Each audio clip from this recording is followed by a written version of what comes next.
Good evening, doctors. My name is Ankur Gautam, and on the behalf of FDC and Med Talks, I welcome you all. I welcome you all to yet another episode of 52 Weeks of Diabetes Essentials with Dr. Sanjay Kalra, Season 3. Today's topic is very interesting topic. It is reducing the risk of hypoglycemia. And today's session is brought to you by your zero calorie electrolyte drink in result zero. Now, to enlighten us regarding today's topic, I would like to welcome our host, Dr. Sanjay Kalra, President, South Asian Federation of Endocrine Society. Over to you, sir. Thank you, Ankur, and good evening, everybody. We are together in this journey of learning about diabetes. And this year, in season three, we are bringing you different aspects of diabetes care. Thanks to all of you who keep on sending in your messages of support, of criticism as well, which helps us keep on improving. Today, we'll talk about something very important: how to reduce the risk of hypoglycemia. Now, lots of slides are there. We'll be talking about different aspects of hypoglycemia reduction. But let's look at the important M's. This is our take home message. The first method of reducing the risk of hypoglycemia is mind style optimization. Optimize the mind and the style, the lifestyle of your patient. The second is metabolic optimization. Make sure that all medical aspects, endocrine aspects, which can contribute to hypoglycemia, are taken care of. The third is metabolic optimization. Control glucose. The better the glucose control, the less the risk of hypoglycemia. It's not the opposite way.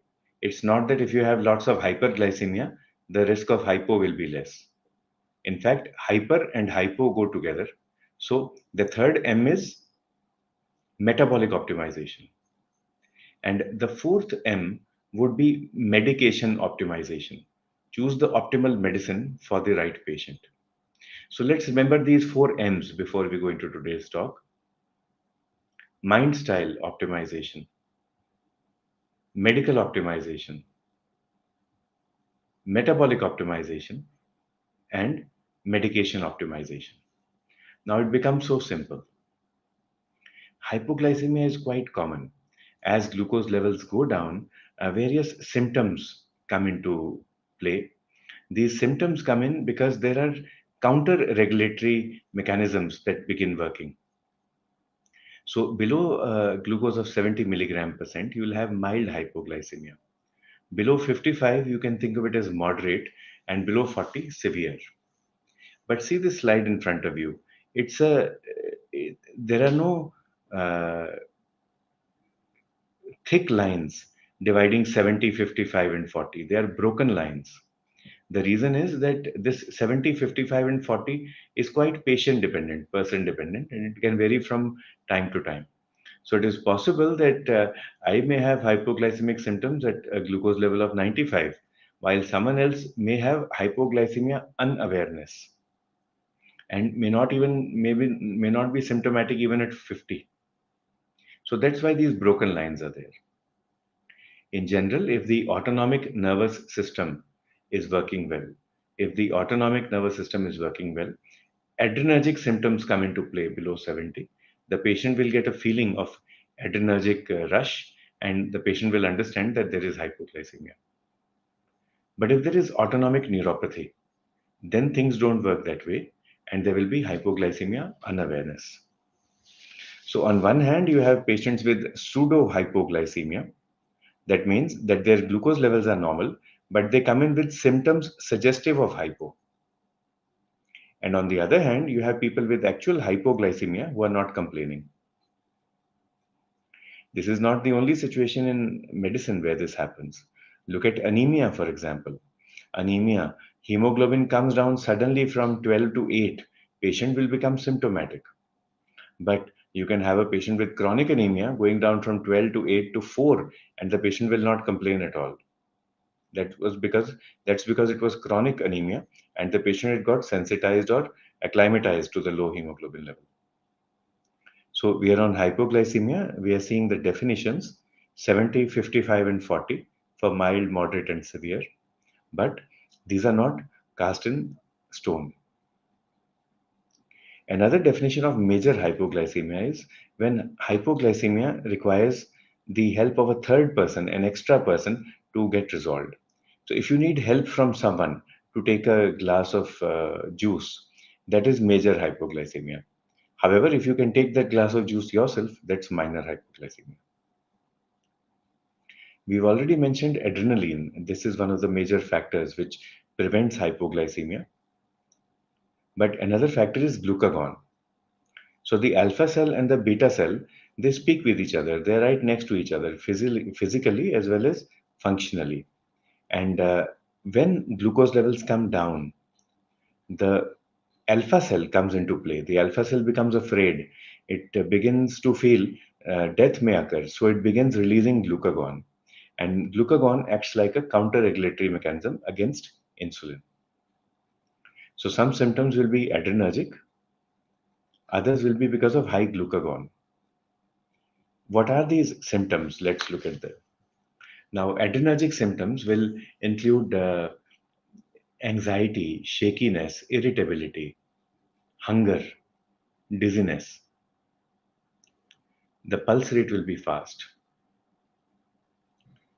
Neuroglycopenic symptoms, that means less glucose in the brain.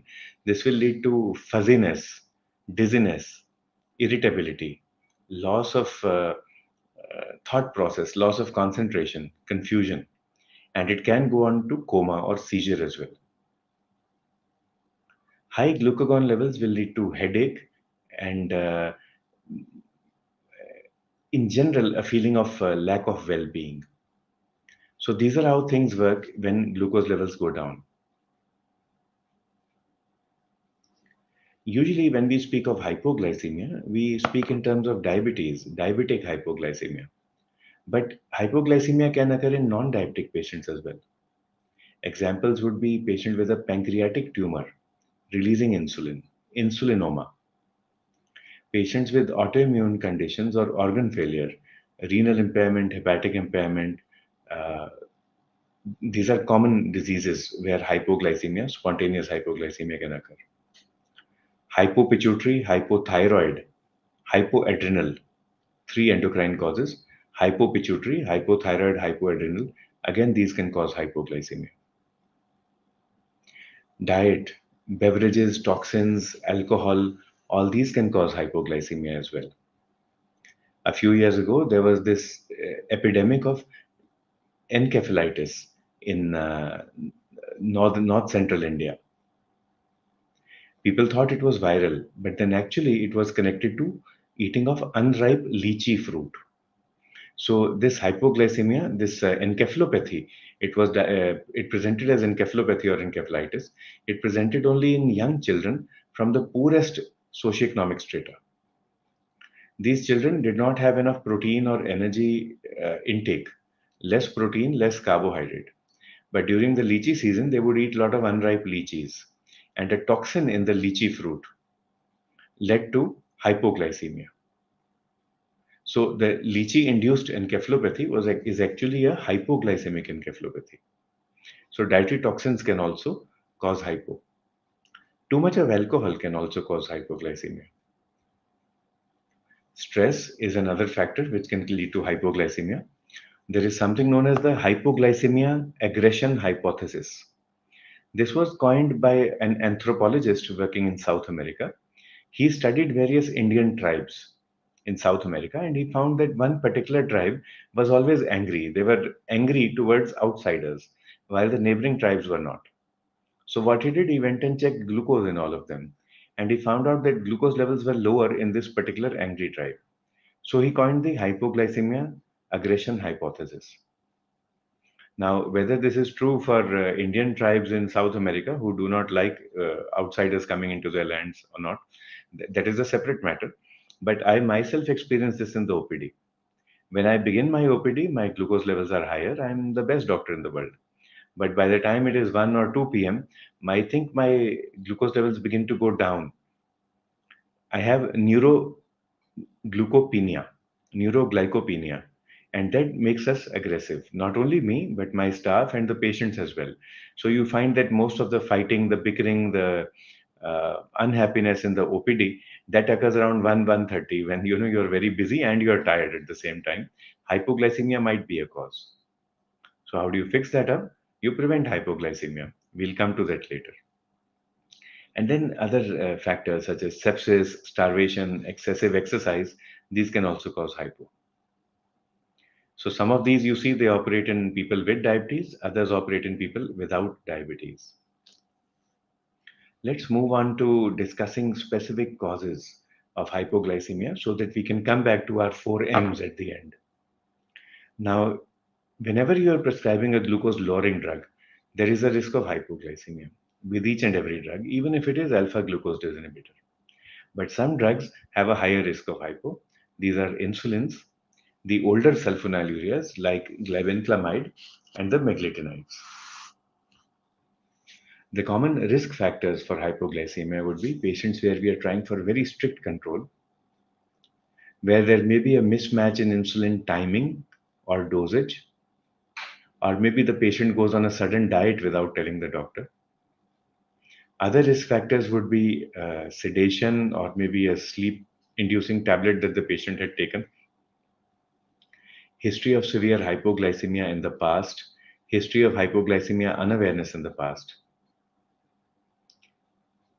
very young patients, very old patients, patients with history of long-standing diabetes, with history of long-standing poorly controlled diabetes. All these are also at risk of hypoglycemia. Other issues are supposing you take a rapid-acting insulin and then suddenly you have to walk very fast or you have to run to catch a bus. That can cause hypo. So during the daytime, when you are injecting rapid-acting insulin, it might be a good idea to inject into the abdomen or the upper limb instead of the lower limb, just in case you have to exercise or run unexpectedly. Another risk factor is intramuscular injection.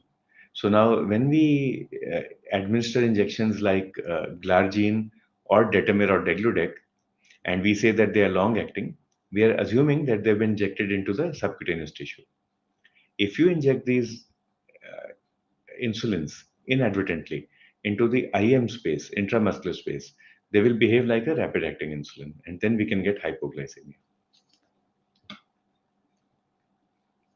Now, let's speak specifically about the elderly, but this particular dose is important because it's been made in a very simple manner and it will remind us of all the risk factors for hypo.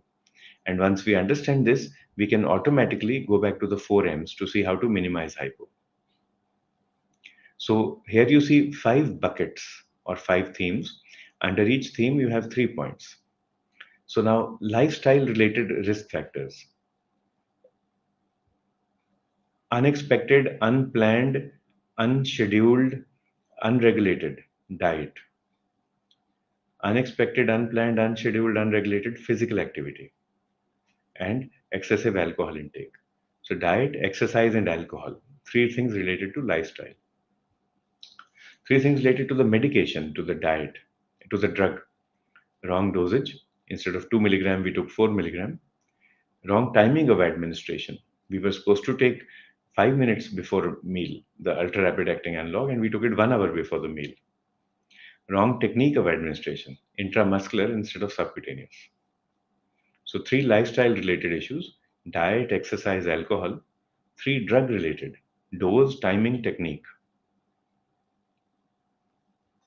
Medical issues: three medical diseases that predispose to hypo: renal dysfunction, hepatic dysfunction, gastrointestinal dysfunction.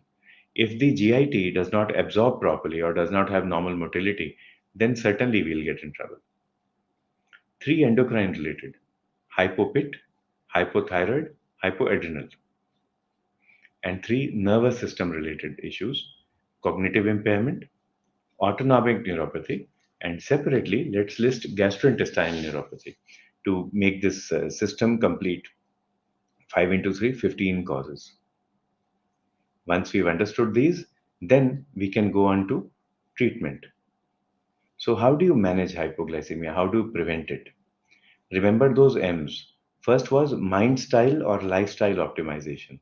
So, the right diet, the right exercise regimen, and moderation in alcohol. And whatever you do in a planned manner. The second M was, if you remember, medical optimization. So, in medical optimization, we had three things in this slide: renal, hepatic, gastrointestinal, hypopituitary, thyroid, adrenal, and cognitive impairment, autonomic neuropathy, GI neuropathy. So, all these have to be optimized, managed properly. And then the fourth M is medication. Choose the right drug, give it at the right time, with the right technique, in the right dose. We have newer drugs available now which cause minimal hypoglycemia. So these will include the SGLT2 inhibitors, GLP-1 receptor agonists, alpha glucose inhibitors, DPP4 inhibitors also. And if you remember, even the modern sulfonylureas like glyclazide MR and glimepiride have minimal hypoglycemia if used in a safe and smart manner. When we use these, we are automatically preventing hypoglycemia. But still, whenever we prescribe any drug to our patient, we should educate him or her about the importance of lifestyle modification, medication, and monitoring. So, how do you do monitoring? Number one, you can monitor your symptoms. That is called hypoglycemia awareness training. Secondly, you can monitor your glucose. So, you can monitor with a meter or with continuous glucose monitoring device. And according to the risk factors, according to the need of the patient, you teach monitoring and you manage in such a way that the patient does not get severe hypo or is able to manage the minor hypo himself or herself. The more aggressive the medication, the more the need for detailed education. And if you're not able to educate a patient, let us say the patient is not numerate or literate, not health numerate, health literate, or the patient is not able to get the required social support, financial support from his or her family, then we can reduce the intensity of our medication as well. The first aim should be to prevent hypoglycemia, to do no harm. So we've discussed all these aspects of hypoglycemia today. Remember the four M's. Our topic was minimizing the risk of hypoglycemia. So you do that by optimizing mind style and lifestyle, medical health, metabolic health, and medication. But we come to our first quiz question for the day. So, which of the following might help in the treatment of reactive hypoglycemia? We've purposely not discussed this in the talk today. Reactive hypoglycemia means hypoglycemia that occurs 2 or 3 hours after a meal. This is a pre diabetic state. Which of these might help in the treatment of postprandial or reactive hypoglycemia? Is it metformin, alpha glucose inhibitor like acarbose, glucagon, or all of the above? So, metformin, alpha glucose inhibitor like acarbose, voglibose, glucagon, or all of the above help in the treatment of postprandial or reactive hypoglycemia. We then come to the second question, the final one for today. Which of these is a cause of fasting hypoglycemia? So, we spoke of non diabetic hypoglycemia. Can hypoglycemia spontaneously occur in patients with ethanol use, that is excessive alcohol intake, sepsis, renal failure, or all of the above? Let's repeat the question again. Which of the following is a cause of spontaneous fasting hypoglycemia? Ethanol use, abuse, sepsis, renal failure, and all of the above. With this, we come to the end of today's talk, Diabetes Essentials, and we look forward to comments and questions from you. As always, it's great interacting with you. I feel that we are all together, we are all one family, united in our quest for a healthy nation, a happy nation. Thank you and Jai Hind.